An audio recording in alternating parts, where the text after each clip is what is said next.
We started off with about 8 people. We've got about 10 at the moment. There have been a couple that have come and a couple that have gone. And there's a range of artists who are exhibiting there. I've got my watercolours. Alison Thorpe is a physiotherapist. She's a shoulder physiotherapist, still practising, and she does acrylics. Susie Tate is an endoscopy nurse who I work with, and she's fantastic with pastels. Clara Forbes is a young hospital doctor who's done a few pieces in mixed media. Michael Beinart is a retired GP. He used to work in West Perth, and he's now retired, and he's got some fantastic metal art that he puts together. Karen Jones is a retired practice nurse from the Lindisfarne Medical Group in Mount Lawley. Vasily Kulchenko. Vasily's had got an interesting background because he grew up in Russia and then migrated to Canada and lived in Vancouver, where he had to retrain as a dentist in Vancouver, initially trained in Russia, spent 10 years in Vancouver, and then a year ago came to Perth with his young family, and he does oils. I like to call him my Van Gogh or Pissarro or Picasso or whatever, or oil paintings. Ida Woodward, she was a nurse I worked with at Royal Perth. And then Ralph Baker. Ralph is, he's in charge of medical illustrations at Royal Perth. So he's got an interesting background in medicine and healthcare. But his background is audiovisual work and the preparation of presentations and figures, tables, different ways in which things are presented for publication purposes and presentation to the larger audience. And Kevin Singer is a retired physiotherapist, and he lives down in Margaret River now, and he's got some fantastic metal work as well. So that's the group who are currently on display. JJ, thanks for coming in today and having a chat with me. Well, thanks for having me, Ray. Excellent. So let's start with the idea to set up a art gallery in Subiaco that I visited the other day. Yeah, so I've been painting watercolours since my mid-career. So my background is that I'm a medico. I trained here in Perth and in London, in England. That's where I met my medical wife and dragged her back here to Perth. And we've had 3 children, and they've all largely grown up now, and they've all left home, all relatively independent. But over the last 20 years, I've painted and enjoyed painting. And how did that happen? I like to think that it happened because one Christmas my wife bought me a book on how to do watercolour painting. And I thought, well, goodness, I'd better do something with this now. And so I did a bit of background reading and thought that I needed a certain type of paper, certain type of brushes, certain type of paint palette. Took myself off to Jackson's and Subiaco and said, I think I need A, B, C, D and an E. And they said, yes, why don't you get F as well? And I said, fine. And I started painting. And I've enjoyed that over the years. And watercolours kind of worked because although they're a difficult medium to paint with, it's very easy to put away. So I could just do half an hour painting at night after the kids had gone to bed and put things in a tray and stick it above the fridge and go to bed, and we were sort of sorted out, and I'd do the same thing the next night. And as time's gone by, I've been mindful that it'd be nice to do something beyond medicine ultimately. And I thought, well, it'd be quite nice to be able to sit in a studio, a gallery, place that I could just feel somewhat at peace in, perhaps hang some of my work. And that's been a vision or a thought for probably 10 years. But as time went by and as I've got a little bit closer to retirement age, I'm not quite there yet, but as I got a little bit closer to retirement age, I thought that it'd be nice to be able to look at a place to be able to base myself. I've never been involved in purchasing commercial retail in the past and had a little bit of help in finding a spot. And the place that I have on Hay Street in Subiaco has turned out to be fantastic. It's an old semi-detached house built in the 1920s. Used to be a menswear store. It's been empty for a couple of years. But then my thoughts turned from just having myself in there to what about having other people who are working within healthcare or have worked in healthcare, and whether they might like to be able to exhibit and sell art, put their art up on the wall. And I'd come across a few people as time had gone by in my medical career who painted or made things, cut things up, made metal work, polished rocks, did various bits and pieces in their spare time. And made contact with a few of them and said, I've got this harebrained idea and this is what I'd kind of like to do. And I think they looked at me as if I had two heads on, but then they came down and had a look at the venue which we had. And they said, yeah, okay, let's be involved as well. So we started off with about 8 people. We've got about 10 at the moment. There have been a couple that have come and a couple that have gone. And there's a range of artists who are exhibiting there. I've got my watercolours. Alison Thorpe is a physiotherapist. She's a shoulder physiotherapist, still practising, and she does acrylics. Susie Tate is an endoscopy nurse who I work with, and she's fantastic with pastels. Clara Forbes is a young hospital doctor who's done a few pieces in mixed media.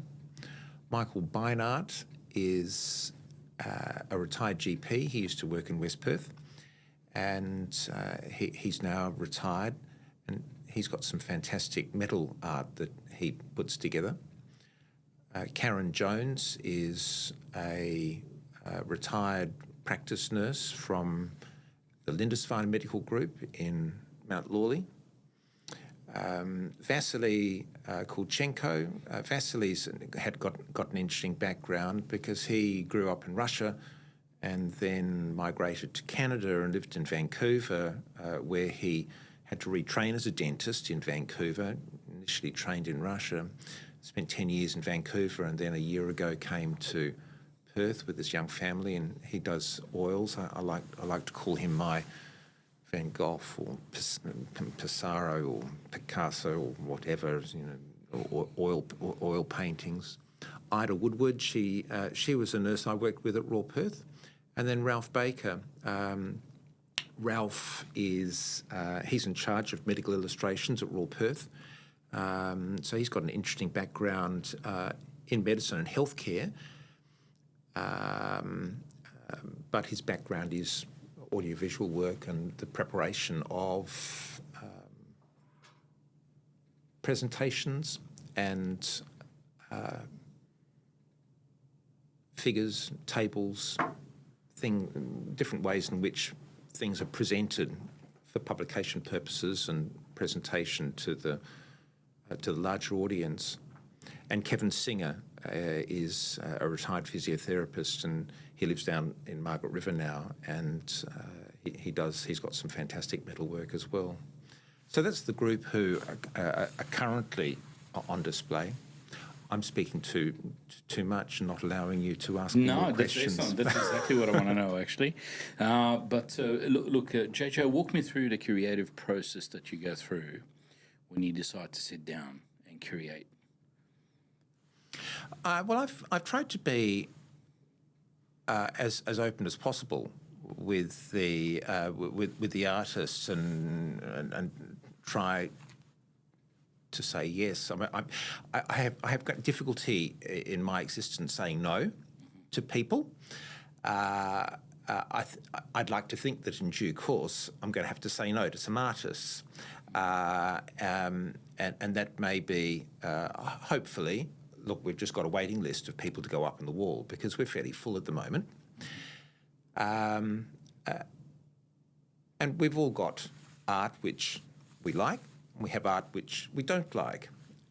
And one of the difficulties then that I will have is that there'll be art that I don't necessarily like, but other people might like, hanging up on the wall.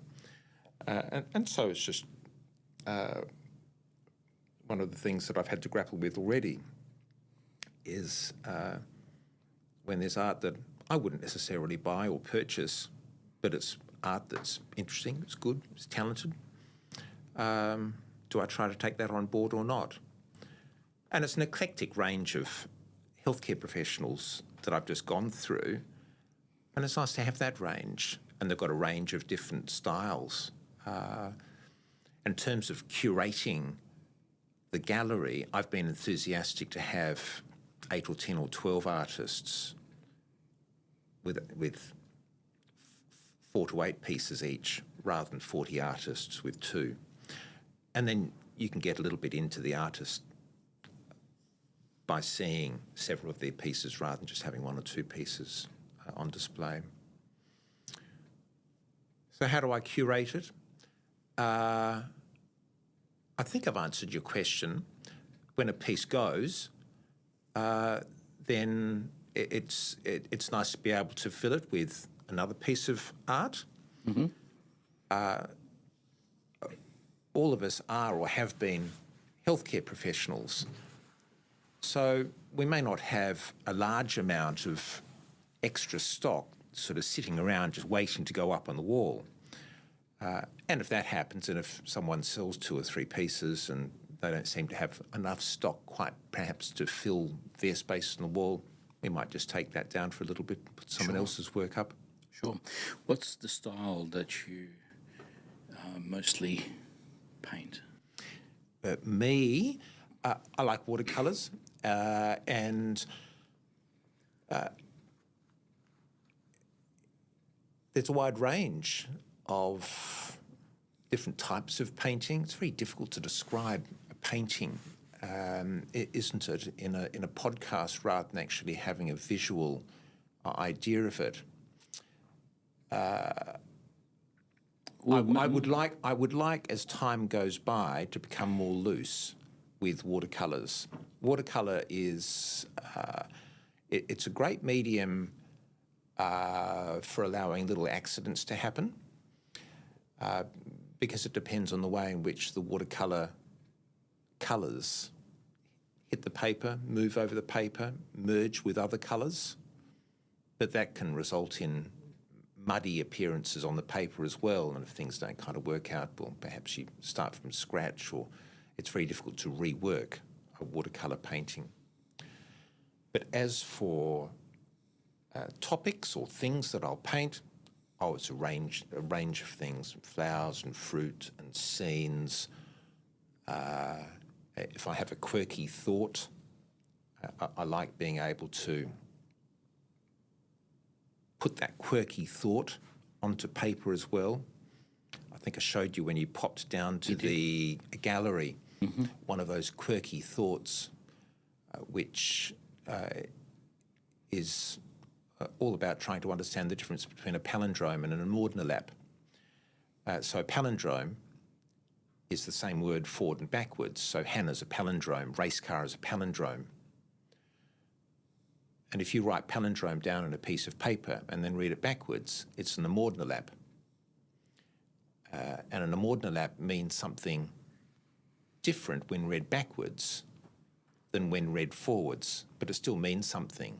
So dog and God are amordnalaps. And I don't know why I came up with this thought to start with, but I've got a series of little paintings based on amordnalaps. One, for example, was called Raw Pots. So it's a bunch of pots jumping around on the page without much in the way of clothes on. But there's also a Ukrainian flag and a Russian flag at the side and a couple of warlike implements in the middle. And the subtlety is that backwards it reads Stop War. And there's a variety of other amordnalaps that one can put together. One is... the No Evil one that I've seen as well. Live On. So Live On is No Evil. And I managed to put 3 bulls together with See No Evil, Hear No Evil, Speak No Evil.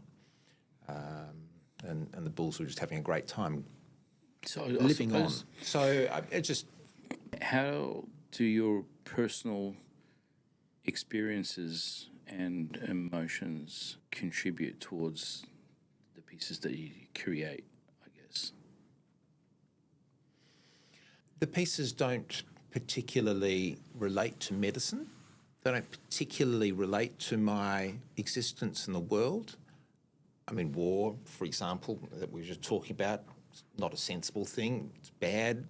It's not good for anyone. But I didn't set out to make an anti-war painting per se. It just kind of worked out.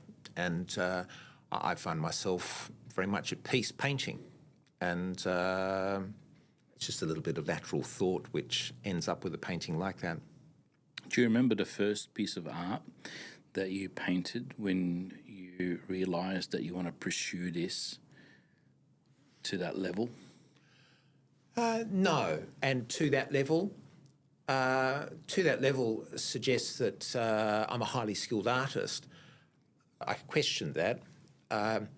It's kind of neat when someone comes along and sort of says, I'd like to buy that painting. And you think, really? You'd like to buy it? That's fantastic. And you like it. My wife's my hardest critic. But as time's gone by, various people sort of say, wow, that's fantastic. I like that painting. And people who I work with, occasionally we talk about bits and pieces that we do outside work, outside medicine, and showing some of the pictures of the photographs of the paintings that I do. And they're quite taken by it. And it's just a nice vibe to have people liking the work that you do. What was the question that you asked me? I got you there. I was just going off at a tangent. You were. But basically, look, it was about the first piece. Oh, yes. That you've painted where you realised that you really want to pursue this to this level where you're at now, where you've got your own art gallery, where you know, collaborating with other artists and you know, accomplished artists in their own right, you know. So I don't think there was one piece. As time went by, I thought it'd be quite nice to be able to frame some of the paintings that I did, and they're hanging up at home. And then as time further went by, I thought that if I was going to have an art gallery, I'd need enough framed paintings to be able to hang. There's no point having an art gallery without enough paintings framed to be able to put up there on the wall. And as it turned out, at that stage, I didn't necessarily think that I'd be asking a whole lot of other people, would you like to hang your work on the wall as well? So it's been an accumulation of paintings over time, and some of my older work, which is framed, I'm less happy with, and some of the more recent pieces I'm not necessarily happy with, and I wouldn't get framed. But as time's gone by, I think I've evolved as an artist, and I've got better as an artist. When do you know that a piece of art that you're working on is finished? That's a difficult one because there can be a desire to keep on fiddling with it. and you can fiddle with a piece of art too much and undo some of the magic within it. Yeah. So stopping early is important. When do you know that it's finished? You can put it down, come back to it a week later and sort of think, what does it look like? Does it need anything else? And usually the answer is no. Yeah. I don't. I like being able to. There's a degree of impatience in me, in as much that if I have a piece of art that I'm creating, I don't like to do it over 2, 3, 4 weeks. I like to be able to have a bit of a hit, sort of feel as though within a week or 10 days, Yeah. I can move on and do something different. And how do you deal with that creative block that I guess everybody would, reach at some point? Yeah. So there'll be times when I feel like painting, and other times I don't. And the times that I think as an artist, if you're sitting down trying to paint because you have to paint, it's just not going to kind of work often.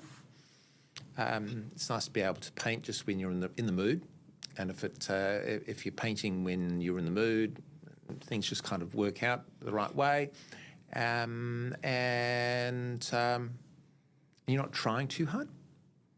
Yeah. I think probably most artists probably would feel the same, rather than having to sort of sit down and having to do it, just feeling good about the time.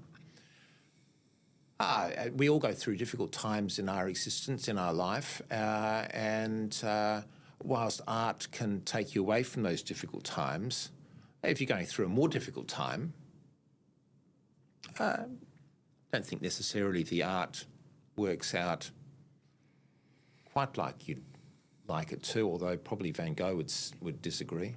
Yeah. Yeah, absolutely. Is there a particular piece that stands out to you from your earlier work? Pieces that I don't like.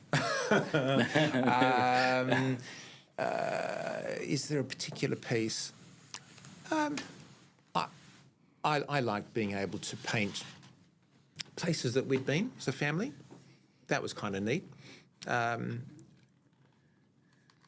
Because, and particularly if it was a happy place that we'd been to on holiday. Yeah. I suppose, do you have a piece of art that you really like, that stands out in your eyes and your soul, that you really connect with, that you've painted? Or 2 or 3? Yeah. One piece which was sold just the other day, for example, and let's just take that as an example. I called it My Rock, and it's a little daisy sitting in the middle of a desert-type environment with a footprint in front of the daisy and a rock behind the daisy. And it actually looks as though the whole painting is of a footprint, but in fact the heel of the boot hit the rock and prevented the daisy from being squashed. And a lady came into the shop and explained that she had a daughter who was going to start university and was studying both biology and geology, and thought that painting came together nicely for her. And yet for other people, it won't necessarily be meaningful, but for that particular individual, the marrying together of those 2 scientific disciplines and this painting kind of worked.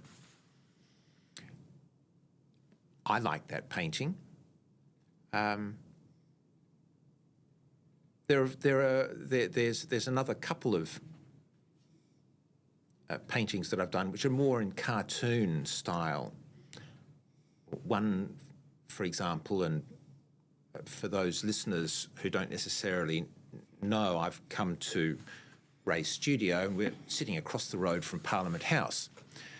and can't see Parliament House at the moment. Can't even hear the noise from Parliament House. But one of the series of paintings that I've had is called Hung Parliament. And so it's a bunch of owls hanging upside down on branches of a tree, with on one side of the tree a whole bunch of red owls, the other side of the tree a whole bunch of blue owls, and on the crossed branches in the middle of the tree there are some green owls. And so we're just playing word games with Hung Parliament and the politicians, and playing games with some of the difficulties that I guess we as the population at large face with some of the good and some of the bad decisions that are made at a central level. Should we leave it at that? Yeah, we better not diss the politicians too much, have we? No, let's not do that. But I suppose how do you balance creating art that's personal to you and art that will resonate with the broader audience? I think it's having a range, and you don't know what's going to resonate with the broader audience. Some people will like a piece that you paint, and the little my rock painting, which went the other day. It will have resonated with that particular family in that situation, but it won't have resonated with a whole lot of other people. So I do paintings that I like. From a business perspective, I suppose. I mean, as a business perspective, what I've done is a very silly idea. So as a business perspective, I need to stay in medicine to be able to support the gallery, at least for a while, because I think probably there's that adage that we become famous after we die. We'll probably make our money from art after we die rather than necessarily at the time that we're alive. So from a business perspective, I and the gallery, I'd just like to be able to make ends meet. If I can make ends meet during my retirement, that's great. And it's just an enjoyable venture, and it sells the concept of health professionals doing something a little bit different outside of their field of health. And there's a little ditty which I have had inside the shop door, and it goes a little bit along the lines of the fact that I genuinely mean this, that we as health professionals, it's a privilege to get into other people's lives, and within medicine, people tell you all sorts of things that they wouldn't tell their partner. I'm a specialist. There are things that people will tell me about their problems they won't tell their GP. So you're in a very privileged position to get into someone's life, and especially if you have the... I'd like to think that as many healthcare professionals as possible spend as much time as is possible sitting down with a patient and, getting to know. I mean, it doesn't mean that you're sitting down and having a beer in a pub with them, but you do get to know someone well if they've become a patient of yours for a period of time. So what I'm getting around to saying is that it's a privilege for us as healthcare people to come into other people's lives. This is just perhaps, the gallery's perhaps a mechanism by which other people can come into our lives just a little bit and just see a little bit of the quirky side, a different aspect of healthcare people.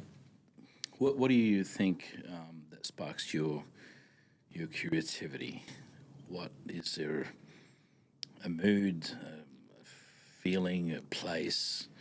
I'll often have silly, quirky thoughts as I'm swimming, getting a bit of exercise. Okay. Swimming's a bit mundane, going up and down a pool, but it's an opportunity just to sort of chill out and just think about all sorts of various bits and pieces as you're going up and down the pool.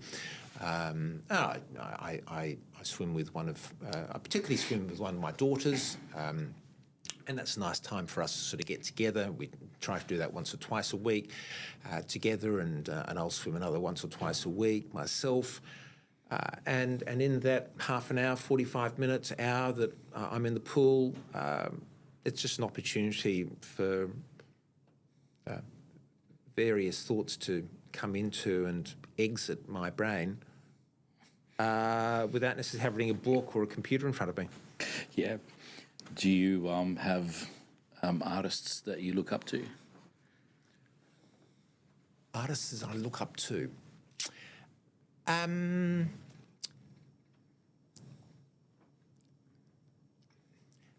I think I would be a little bit trite. It'd be a little bit trite for me to say that to choose a particular artist that I look up to. Look, I think it's fantastic when you go to some of the museums and galleries which are present around the world and see some fantastic work from artists from a long time ago. Very old pieces that have been maintained well. I think that's fantastic. There's just a history in artwork which is 150, 200, 300, 400, 500 years old. And it's just, in the short time that we're on the earth, it's just nice to be able to reflect on the history of those paintings that have been around for a whole lot longer than we have been. I don't look up to him, far from it, but my pseudonym, JJ or John Julius, perhaps this is an opportunity perhaps just to mention the story there, because that's a bit quirky and a bit odd, strange and different, because it's not my medical name, and listeners aren't going to hear my medical name today. It's nice to be able to have a little bit of a separation from the medical side of me and the artist in me. But for anyone who does realise who it is that's speaking, I'm not about to suddenly retire. So John Julius is named after someone with that name, John Julius Angerstein, and we've got a painting of John Julius Angerstein at home. And John Julius Angerstein was a Russian banker, and he moved from Russia to England in the 1700s, and he died in the 1820s. And he married into my wife's family. And we just know that he married into my wife's family because my wife's been interested in genealogy. It's been something that my family have known. But when this guy died, his art collection was purchased by the state in England and formed the nucleus of the now National Gallery in Trafalgar Square in London. And so he had about 25 or 30 paintings which were purchased by the state. And I understand that it was his house in Pall Mall in London that was the first National Gallery, and then the National Gallery itself was then built. I think I have that story right.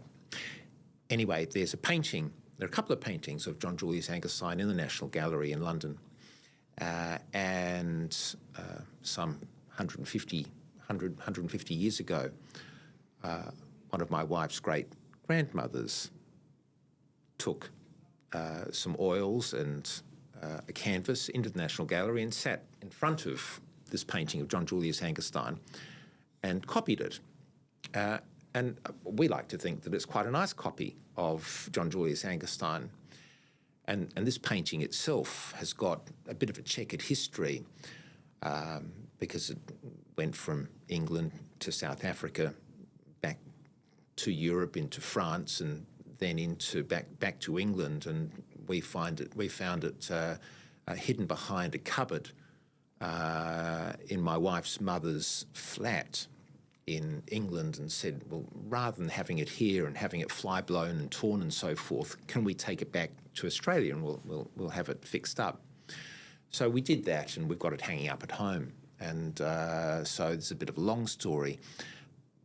But 10 or 15 years ago, I thought, well, with JJ overlooking us most days at home, why don't I just sign off as JJ rather than my proper medical name, rather than my given name? And so JJ it became, and John Julius, and that's the name of the gallery, John Julius Art. Wow. That's quite a story, actually. So it's a bit of a story. Yeah, absolutely.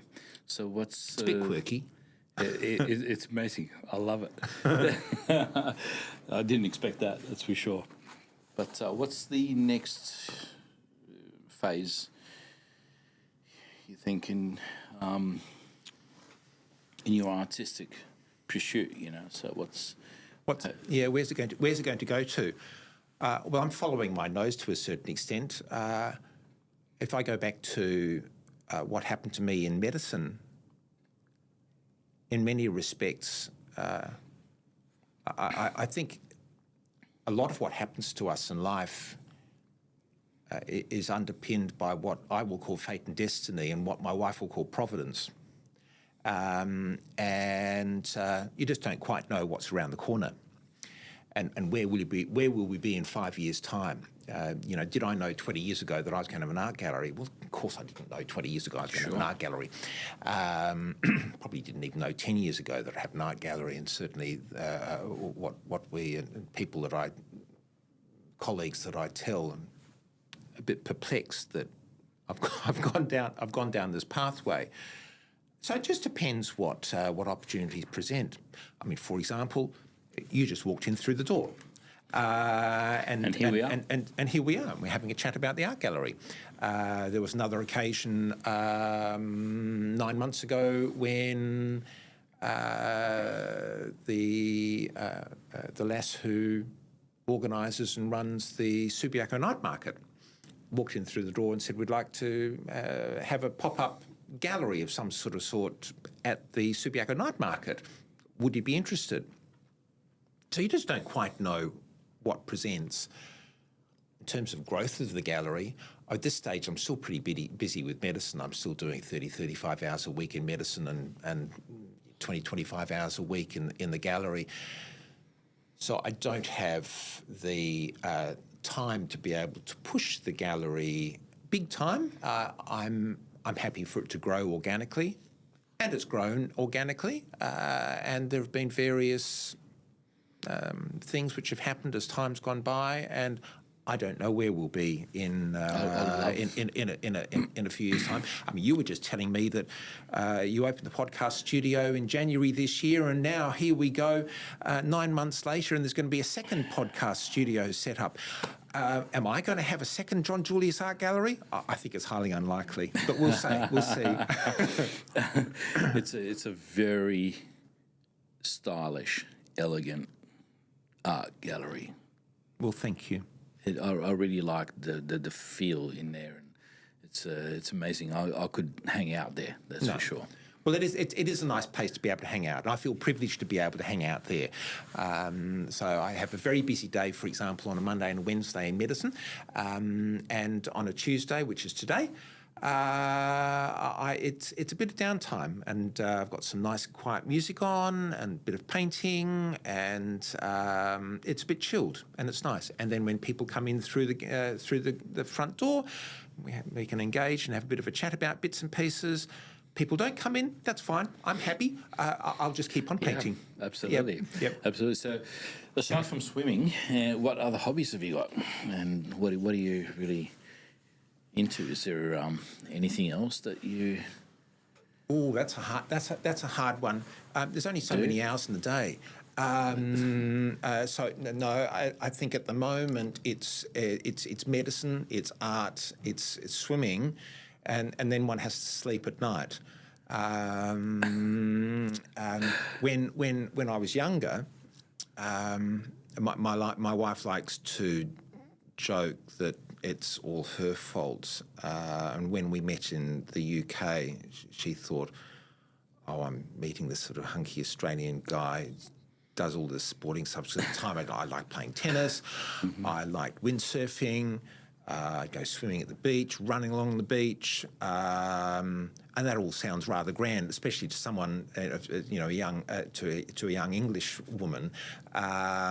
Because then we come back to Australia and get involved with work and so forth. Then the kids come along, and of course none of that happens again. So I've tried. It's hard. It's hard with work and kids, but we've both tried very hard to be around for the kids as they've grown up, and as over the years, my wife has sacrificed her career to be a stay-at-home mum, essentially. Done a little bit of work in medicine. She's a doctor, but done a little bit of work in medicine. But she sacrificed her career to be there for the kids, and that's been good. And we wouldn't have had it any other way. Amazing. I really look forward to having you on our next art expo that we will be holding, because since you're going to unfortunately miss our first one in November, that's coming up. Yes, I'm sorry for that. Yes. No, that's okay. Don't be. That's family's important, and that was planned. And it's difficult to get the dates right for everyone sometimes, but hopefully we'll have some contribution in the future and having you on board with. Well, that'd be great, and yes, I'd really enjoy that, and be privileged to do that, and equally have your crowd down to the gallery, and we can have a drink one evening as well, looking at a few paintings. Amazing, done. JJ, thank you very much for coming to speak with me today, and we'll definitely. This is not going to be the last one. Well, thank you, Ray. Grateful. Pleasure.